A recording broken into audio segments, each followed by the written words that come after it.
What should we be looking out for in businesses as well? Because you're looking at directors of businesses that are working together.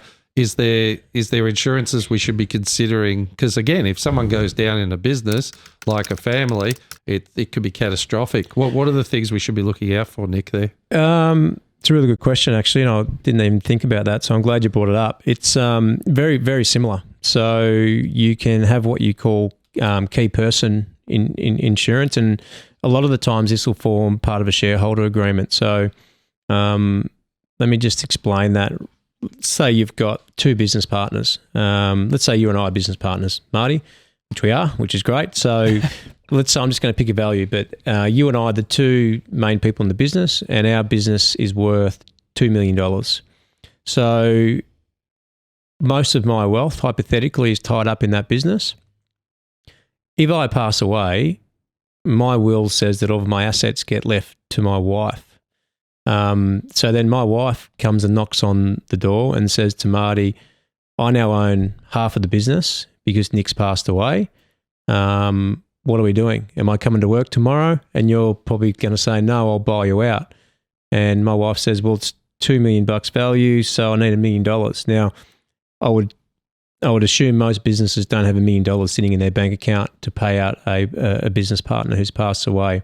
So you can get cover to actually pay for that amount. So you could have a life policy that's in my name that stipulates that if I was to pass away, my wife would get that $1 million paid to her, and then the business asset would transfer to you, Marty.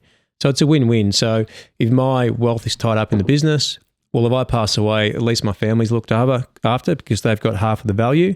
And you, Marty Vidakovic, you go on your merry way. You now own 100% of the business. So that's something that people really must have, and that will form part of a shareholder agreement. And it can be triggered on a life event or a trauma event or a TPD.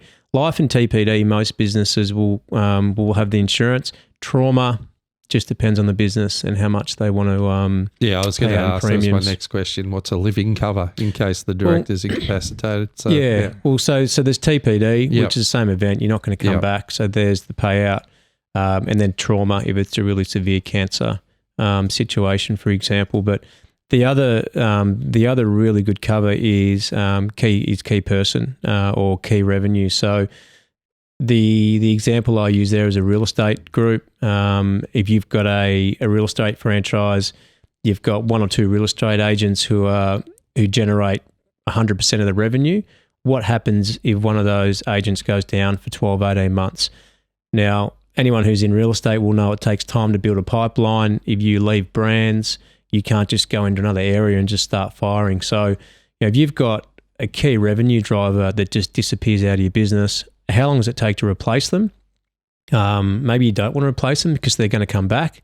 They're just 12 months out with a cancer situation. So you can actually get cover to replace those people or the revenue those people would have provided in that 12-month period, whatever it is. So all the same types of covers, life, TPD, trauma, income protection, but they can link into a business. And if people haven't looked at them, definitely start that process.